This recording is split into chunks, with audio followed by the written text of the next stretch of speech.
Welcome to part 2 of my conversation with Dimple Dalal on brown women and financial literacy. This episode is a continuation of last week's episode, so if you haven't listened to that one yet, please hit pause and go check that one out. Thanks for being here. There's something to be said here about making your own rules too, right? As an adult, making your own rules for your life and for how you want to do things. Because what we see ourselves as capable of doing, it runs really deep, right? It's like really subconscious. I don't think many brown women are telling themselves, well, a lot of them are, but I don't think many are saying that I am not capable of this, so I'm just not going to explore this. This interest is just not cultivated in us the way that it is traditionally in brown boys, right? They are exposed to circles where they're hearing, like uncles having conversations around finance, or their dads will maybe just like involve them more in financial decisions, or those conversations are more readily offered to them and around them. So that interest gets cultivated. For brown women, it's not always the same. You're not exposed to conversations of finance, right? Like you were saying, even within friends groups, like women will talk about everything but jobs, right? And finance. And if that interest is not cultivated, you don't even know that there's a door there that needs to be opened. Correct. Yes. Right? So you don't even see the door. You have no idea that it's there. You don't even know it's there. You don't even know it's there. Yeah. And I think that's a larger, maybe cultural kind of a problem that, we need to address, and then hopefully with time will get addressed. But there are a lot of exceptions. I have folks in my extended family who are very egalitarian with their sons and with their daughters. And I have, family with more women in finance, and that is really refreshing to see. But when I sort of just zoom out and look at the general trend and how we're still socializing brown girls versus brown boys, it's still concerning to me. And then we raise these brown women who kind of grow up and they go into adulthood and they feel like their only options are to pursue these super traditional routes, even if it's not something that they feel aligned with, because they haven't been given the privilege and the freedom to really explore what else could they like and what else could they enjoy. You know what I mean? Yeah, I think it really in that area starts from home. And I think and even just talking to you and distilling like my own answers, I'm realizing how much of it has started from home. So Yeah. in our household, like everything was, so I have an older sister and a younger brother. Everything was equality. Like there was no, when I decided I didn't want to do science anymore, my parents were like, okay, they were obviously very concerned, but they were, supportive, as long as you kind of showed them the rubric to how you were going to get success or how you were going to, be financially independent, sorry. So like my mom's goal was always that, she was in the 80s in Mumbai, and her background was that, she came from a father who was an orphan. So her whole life, my grandfather was very focused on finances. Like he was a principal of finance in a public school, and he taught them everything from a GIC Ah, yeah, so my mom knew all of this like from a very young age, right? And when obviously you're from a family of an orphan, like you don't have that support, right? So they always felt that, finances were very important. So my mom's goal always was that, her kids should be financially independent. And so that's the goal that she was always striving to. And so that's where I think for me, those access and, where you learn it, right? Like now you realize like as you're older that okay, was overhearing your grandfather talk about a GIC or your mom working in the 80s in Mumbai that has imprinted you in ways that you probably never understood. And I think that's an area where I think it has to really start at home, right? I think if women want to break the barriers of being in these gender defined roles, then you really do have to start understanding at home, like, why isn't your mom involved in the decision making for finances? Or is she also taking herself out of the equation because of a lack of knowledge or, just not having the rubric to succeed in that conversation as well. So I think like people really probably need to evaluate, what's going on at home. I think it has a far greater impact than we realize. And then, what are you doing outside? So everything in my experience at home was science, right? And to be in the business world, there wasn't a lot of transferable skills that my parents could guide me to. So all of that was outside of the house. Mm. And so, I met individuals, I would go to conferences, I would listen to podcasts, I would listen to YouTube, and I was just like a sponge. I still am like a sponge.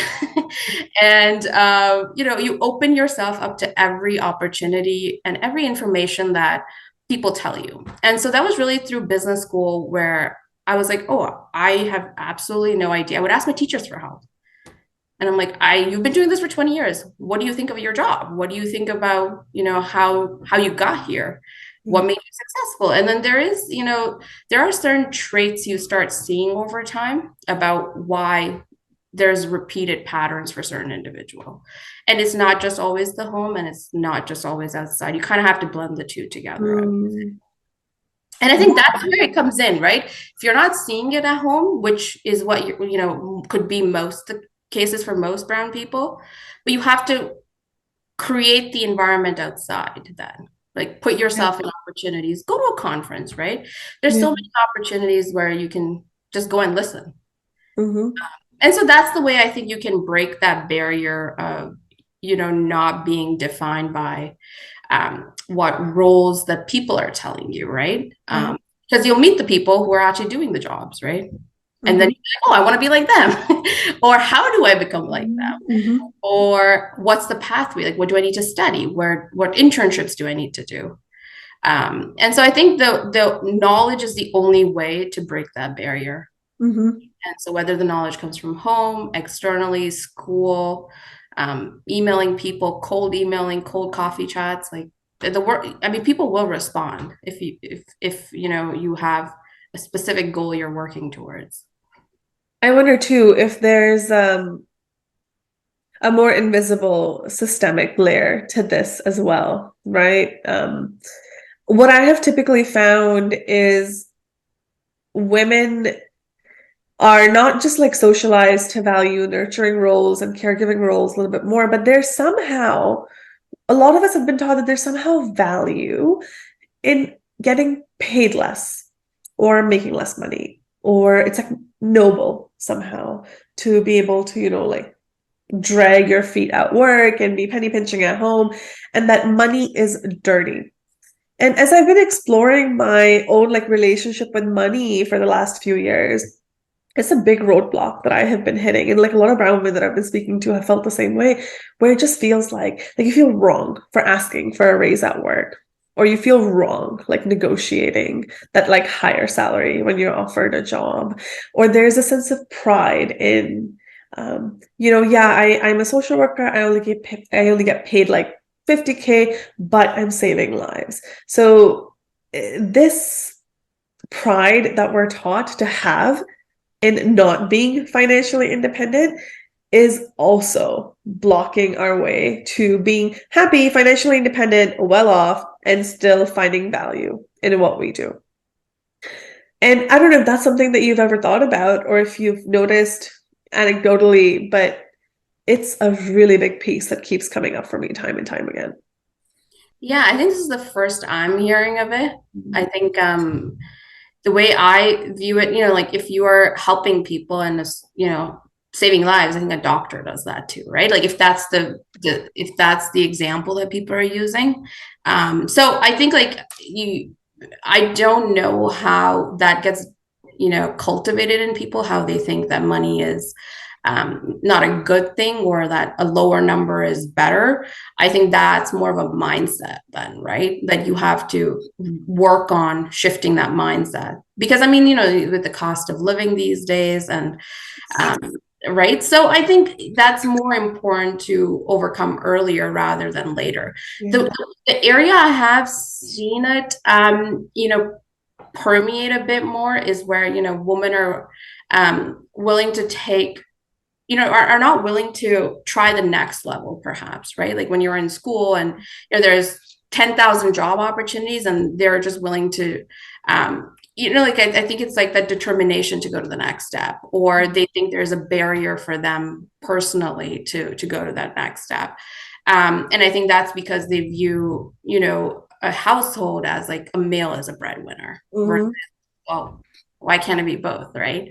Or like I think that term doesn't even mean anything to me anymore Yeah. because it essentially does take everyone putting in hard work today Yeah.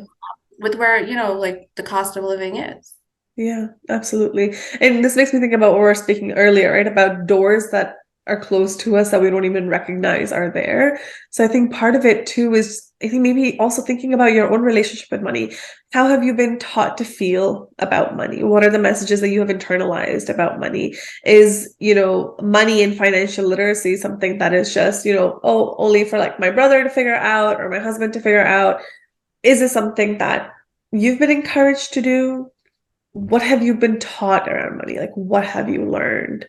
Absolutely. Like my parents were very good. And I think my mom's background, growing up in a household where her father was about budgeting and taught it to them, it permeated instantly to us. So I think, when we were in high school, my parents would, say, hey, you can get a phone, but you have to pay your own bill. Mm. When you're like 14 years old, you're like $50, that's so much, right? You're like, your world just like essentially is like, okay, what does $50 mean, right? And so my parents did that for my sister, myself, and my brother. And so in high school, we all did jobs, and you really learn the value of money by, these little jobs that you do, because we would work in the summers and then we would save up. And then, in September, when all the back to school deals would come out on phones, my dad would be like, I'll pay the upfront installment, but the monthly, like however you want to text people, whoever you want to call, it's your responsibility. And so at a microcosm, just paying one phone bill over, 9 months for the next 9 months, it taught us that, okay, well, you have to A, have a bank account, B, have money in there, C, how do you get money? And then now you're spending while you're not earning, right? During the school year. And so it was really through that we learned about the value of money. And then, when we were really young, we used to do like newspaper routes. I don't know if, Yeah, I used to do that. Yeah. yeah. So I actually started doing that because like it was a very, like you spend your Friday nights, you do a couple hours of work, you drop it off, and then, you get some money out of it. But it taught me at such an early age that, the finances, like you can be 12, 13 doing the paper route, right? And your parents come with you. So you spend time with your parents. So it was just such a great bonding and learning experience. So my approach to money has always been, defined from those early instances where you just have to understand, your inflows, your outflows, and your spending patterns, and how does it fit for the life and your expenses, right? Mm-hmm. Absolutely. Yeah, because when it comes to making decisions around money, right, there's this whole field of psychology of money that it's not what we know about money rationally and logically and theoretically. It's how we have been taught to feel about money that's going to impact your relationship with money, right? That's really like the defining feature here. I have known people who work in finance and literally are scared to invest their money, and they know rationally that they should, for example, put their money in X, Y, and Z because it's going to do well and it's not too much of a gamble and they're cognizant of their risk profile. But these are not rational decisions. These are all emotional decisions, right? That we make. And it's interesting, I think, for someone who's perhaps grown up with like a lot of financial insecurity, or things have, say, like been handed to them and they've never really had to be like cognizant of what their values are around money, then that's going to be a bit of work, right, to figure out in adulthood. But that is really at the crux of this too. I think as brown women want to learn financial literacy, I think part of it, a really big first part of it, is what have you learned about your relationship with money? How do you feel about money? Because someone coming from the healthcare field, and I don't know how many of those listening are in like the Canadian healthcare system, we know that we're grossly underfunded unless you're a physician, and even then you need to have a certain level of specialization. But we're grossly underfunded, especially the field of social work. And the narrative now that's present in the field that we don't need to be paid well because what we're doing surpasses what money can offer, which is we're saving lives or we're making like a true difference. And I can understand why the profession would kind of build that narrative because that's the only way I think we can rationalize not getting paid a living wage. And you have to kind of adopt that, otherwise you're not going to survive being in this field. But it's really unfortunate because then people are not questioning their financial worth in their roles. They are very much taking what's being handed to them and they are starting to see money as dirty. I remember sitting when I was working with nonprofits, I remember sitting in company-wide meetings and we would talk about how, oh, well, this funding didn't come through from the government of Ontario. That's okay. We can still put in free hours after work. And that's okay because we are creating social change. And while there's certainly value in that, I think it just perpetuates what so many brown women have already learned, that you should sacrifice a lot of yourself for little to no benefit, and that it's expected of you to self-sacrifice. And I have a problem with that narrative because it's possible to do valuable work and still be compensated fairly for your time. Yeah, I think, a lot of brown women do find themselves in that invisible, work or invisible housework arrangement, right? Where there's no way to monetize, right? Like how much time is going into all the invisible labor at home, right? Or at work, right? So I think, yeah, the best way to overcome some of these is just open conversations and transparency, right? And I think transparency about pay, transparency about hours you're putting in, open conversations, dialogue, communication is the first starting point for sure. Yeah. And the curiosity about, your own learnings around it, because that's really where it started for me. It made me stop and think, why is this guy that I'm seeing always so comfortable in talking about money? And it gave me the ick. For me, I noticed this like really strong sensation in my gut. This like my gut tightened and I just felt this like, ugh, this is dirty, this icky. And I had to get really curious about that. And I certainly had the privilege to be able to do that because of what I do for a living, right? So many of us don't even register what's happening for us. And certainly there's a lot of privilege for me there. But I think that curiosity for our own experience, without necessarily judgment, is it being good or bad, but just curiosity. Where have I learned this? What is my relationship with money like? And am I happy with that relationship? Or what would change look like for me? Because now I think we're living in a time where there's, like you said, so much information, and that's great. But it can be also very overwhelming for someone who doesn't know anything. Right. Yeah, that's true. Yeah, I have not heard previously about, people or women in general, brown women feeling that, that ick about, wanting more pursuit of money or wealth or so I'm trying to like process this in a Yeah. real Yeah. but I think the way I view it is that overcoming that mindset is really from changing your like where did it come from, b can you put yourself in an environment where it's the complete opposite, right, where you're in a group of maybe all brown females and you're talking about, hey, like I started a business, this didn't work out. Like I think if you change the conversations that you're participating in, then it will change in your own subconscious how you start interpreting it. And in terms of content, yeah, I do agree. There's a dearth of information out there, but I think start small, right? I think Yeah. people just, I mean, you don't have to start learning about derivatives, right? You can start very, very small, like what exactly is a mutual fund. And I think there's so many great resources, right? Like the best resource I would say is walk into a bank and ask them about every product that they sell. They will love to tell you everything that they do, right? And so that's a great resource. Like anytime you're at a bank and you bank with someone, feel free to ask them about all the products. And then the more you learn, the more better decisions you can make. Mm. And so information is really the key way to overcome that. And asking, someone at your bank is essentially maybe the first starting point. or for some women it's really just going to the bank, right? um so like I think there's like steps that people can take along the path.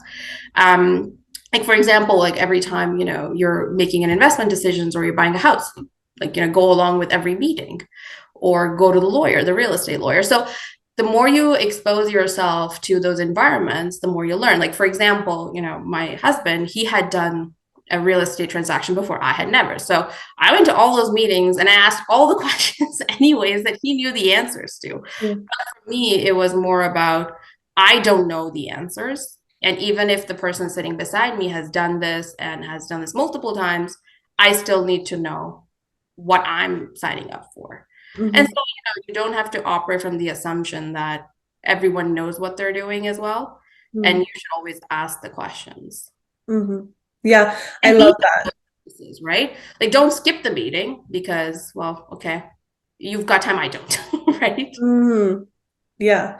Yeah, I think that's exactly how we fall into these roles, right? Then like the if you're in like a heteronormative like situation, then okay, like the guy does everything and then the like finance related because he's already done it, he knows what he's doing, I don't need to worry about it. But you're really kind of disempowering yourself, right? It's not about not having trust in your partner. It's about opening those doors for yourself, right? Like you said, checking your blind spots. And for some of us, we may not have that type of emotional comfort and vulnerability with our partners. And perhaps then that's something to evaluate. But who are the people in your life that you can be a little bit vulnerable around in this domain, right? Luckily for me, it was my partner where if we were watching something and a certain financial term came up, like I would make him kind of stop and explain to me, that I'd do my own research and I would come back and I would, we would discuss all the things that I had learned. And I'm very privileged to kind of have that type of patience and support, right, in my relationship. But so many of us, we don't have that. So it may not look like a partner, but it may look like a friend. It may look like a mentor at work. Yeah, exactly. I think work is a great place to get great ideas. And I think, even I see with my sister, like she'll talk about certain concepts with her coworkers and then she'll bring them home, right? So you can absorb anywhere you are really, right? So I think work is a great place to, oh, like, what do you do outside of work? And then people will always have things that they do. Or, last week I was with someone and they said, oh, I just paid, my business taxes. And then you kind of go down the path of asking them, okay, well, oh, what business do you have? And then like that conversation opens up, right? So I think it can be really anywhere. And I think now, if you're watching a movie even, right? Like again, like you said, you can pause it, right?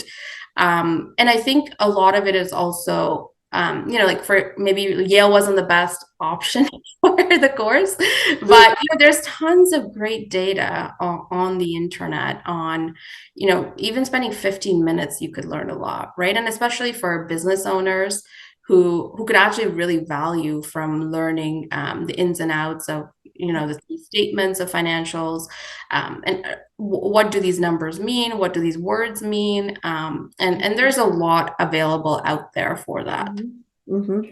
And I think women and brown women in general, we carry just like a lot of guilt when it comes to taking up space and taking up space in spaces that we don't traditionally see ourselves in. So I think even being able to kind of, again, distinguish pain from discomfort and like squeeze yourself in there. My business accountant, she's lovely at what she does. But there are times when I have stopped her and I've said, I have no idea what you just said. And previously, I would sort of nod along, right? And I think a lot of women do that. A lot of folks do that because they don't want to be vulnerable. But to be able to put yourself in a comfortable space and say, I have no idea what you just said, let's backtrack and explain it to me, like someone who doesn't have a degree in this, right? And because it can be filled with so much jargon. I think that's one of like the biggest things that is or was for me like a barrier with financial literacy was so much jargon. And when I figured out what that jargon meant, I was so angry because it's It's simple such stuff. Yes, simple stuff and it is. so complicated for no reason. There's so much jargon. So I think finding the right places to turn to for that jargon. For me, it was, I remember the first time I watched The Big Short, the movie, I had a great time. didn't understand any like the financial aspects of it, but I had a great time. And part of learning financial literacy for me, actually, to make it enjoyable for myself, was I went back first and I watched The Big Short. And I watched it, took me double the time because every time they were talking about a financial concept, I would stop it, I would Google it, I would talk to my partner about it, and I was like, okay, now I understand what they're saying. And I enjoyed the movie so much more because I felt like I actually knew what was going on. So it doesn't even have to be, like you said, turning to courses or books right away. It could even be like go back and rewatch movies like that and actually engage in the content as well and see how that sits, because that like worked wonders for me. Yeah, I think it's just also, the easiest way to start is, in your social interactions, right? And then you see like how deep some of those layers go, where people can answer, maybe the people will surprise you as well, right? With how much they know.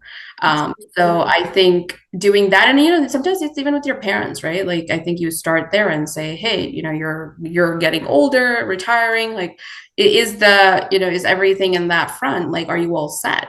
Because if you don't ask your own parents that question, which again could be their own blind spot, right? And so I think opening up the dialogue more, just having that initial question can sometimes you can learn a lot about how people think. Maybe they need some help, right? And you could learn as you kind of help them along as well. So I think it's just opening up the conversation, right? And I think the way brown women view it is like, oh, we left our parents home, so we're kind of like now a degree removed from that. So, Hmm. but you're not, right? Because they're your parents. So you should bring up the question like, oh, are you all set for retirement? Like, is everything Yeah. out? Are you restructuring things now that, your risk profile is also changing? Because maybe sometimes it can be that if the kids aren't involved, the parents can also, get poor decision making, poor advice. So just being involved in that could be a great starting point for people as well, right? Because it's at home. Your parents are, probably at that age as well where they're also thinking about it. And then you can kind of immerse yourself in their journey as well as they Yeah. figure it. Yeah, these conversations, absolutely. It's been something that I have been doing in this past year is every time it's a girlfriend's birthday, I have been gifting them one of the books on financial literacy that I absolutely love. It's called Girls That Invest. And I think I have now given like 10 copies of it. But for the last year since I read it, every time it's a girlfriend's birthday, I don't know, I'm not assuming how much you know or how little you know, but that's the gift that you get to at least open up the conversation. And one of my friends actually started investing thanks to that gift that I gave, so I won't take too much credit. Right. But yeah, I think her and I are we're talking on the side about what stocks is she buying, what is she thinking, what's her risk profile, what's she doing, and it's so refreshing to have those types of conversations with your girlfriends. My mom also, I got her to read this other book, and I'll have all these resources down below. But my mom, at like now, like 50 something in her late 50s, and now she's exploring her relationship with money. So I have her reading like The Psychology of Money by Morgan Housel. It's a great beginner book. And she's listening to it now for the second time because she took so much away from the first time. And she'll like, message me and she'll be like, wow, I never thought about like savings in this context, or I never thought about this learned experience of money and how it shapes you. So it's also like never too late. I think we also always think, well, I'm like 30 already. I'm not going to learn it now, but that's fine. Too late to start It's anything. never too late to start. Yeah. Oh, Yeah, so much of finance is behavioral, right? And I know you've touched upon it a couple of times, but I think, yeah, it's about understanding where, some of your preconceptions come from, how to overcome them. And I think the more you learn, the more it'll be easier to ask the right questions when yeah. you're in those settings as well. But I think start small, right? I think it's like the name is like so large, and people get Yeah. concerned. Oh, it's like endless. But start small. Start with some very simple things. Like if you want a home, start there, right? Yeah. Understand how your profile of how all of that works. Yeah. No, that's a really great tip. Like, yeah, start with what you have and where you're at. Don't be like me and go for like this like biggest, most dry course of financial markets from Yale and suffer through it. Start with what is already accessible, right? And in place for you. I absolutely I absolutely love that. I think that's great. Yeah. Are there any other resources, any books on financial literacy that you'd like to share for those who are really just starting to dabble into this? Nothing. I think probably the ones you mentioned are good. I haven't read those, so I'm going to add them to my list. Yeah. But yeah, and I think you don't even also need to spend any money, is what I'd say, right? You don't need to buy a book. There's just so much on the internet that you can just read, and sometimes just it's even reading an article, right? It's just that simple sometimes about reading one article in the business section, Yeah. seeing is there any word in there that you don't understand. And if there's one word, you just Google it, right? It can be that simple, really. I love that. And you don't have to spend money to do it. You just have to read one article. So I think something simple, something manageable. And, if there's interest, for example, if you like luxury, right? Just start reading about some luxury companies. If you like home decor, right? Start reading about home decor companies, right? Like you can find something that could be of a slight interest to you, and try to immerse yourself in that information a little bit as well. I So love you can start from points of interest to intersect with points of learning. it. Yeah, that's great.